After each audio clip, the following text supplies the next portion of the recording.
কুমিরা গুপ্তছড়া ফেরিঘাট সন্দ্বীপবাসীর সাথে সারা বাংলাদেশের মানুষের যাতায়াতের অন্যতম একটি গুরুত্বপূর্ণ এবং ব্যস্ততম নৌরুট। এই ঘাটে আসলে আপনি একটি সুন্দর সূর্যাস্ত উপভোগ করতে পারবেন এবং দেখতে পারবেন দ্বীপাঞ্চলের মানুষের প্রতিদিনের বিশাল কর্মযজ্ঞ।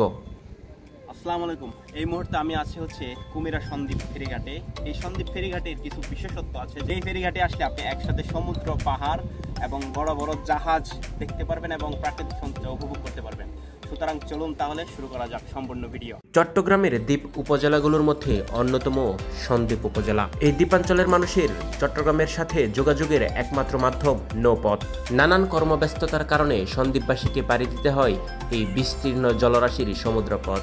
ভোর 6টা থেকে শুরু করে বিকাল 5টা পর্যন্ত এই সন্দ্বীপ কুমিরা নৌরুটে স্পিডবোট, একটি লঞ্চ এবং মালবাহী বোট চলাচল করে। আপনি চাইলেই বাংলাদেশের যে কোনো প্রান্তে হতে খুব সহজেই ঘুরে যেতে পারেন এই কুমিরা সন্দ্বীপ নৌ ফেরিঘাট। প্রতিদিন বিকেল হতেই এই ফেরিঘাটে পর্যটকরা ভিড় জমাতে থাকেন। সন্ধ্যার সূর্যাস্তের মুহূর্তটি যে কারো মন কেড়ে নেবে বলে আমার বিশ্বাস। লঞ্চ এবং স্পিডবোটে যাত্রীদের ওঠানামা সুবিধার্থে এই ব্রিজটি নির্মাণ করা হয়, যার দৈর্ঘ্য 400 মিটার। প্রতিদিন কুমিরার এই ফেরিঘাটের মাধ্যমে সন্দ্বীপে প্রায় হাজার হাজার টন পণ্য নিয়ে যাওয়া হয়। এই ঘাটের দুই পাশেই রয়েছে অসংখ্য শিপ ব্রেকিং কারখানা, যেখানে আসলে আপনি বড় বড় জাহাজের দেখা পাবেন। আপনি চাইলে খুব কম খরচে চট্টগ্রাম হতে এই কুমিরা ফেরিঘাট দিয়ে একদিনে সন্দ্বীপ হতে ঘুরে আসতে পারবেন।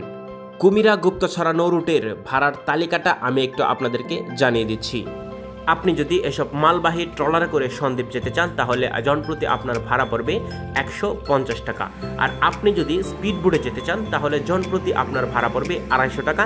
এবং আপনি যদি লঞ্চে যেতে চান তাহলে আপনার ভাড়া পড়বে জনপ্রতি 130 টাকা। পরবর্তীতে আবারও আপনাদের সাথে দেখা হবে কোনো এক অঞ্চলের ইতিহাস ঐতিহ্যের ভিডিও নিয়ে। এতদিন পর্যন্ত ভালো থাকুন, সুস্থ থাকুন। আল্লাহ হাফেজ।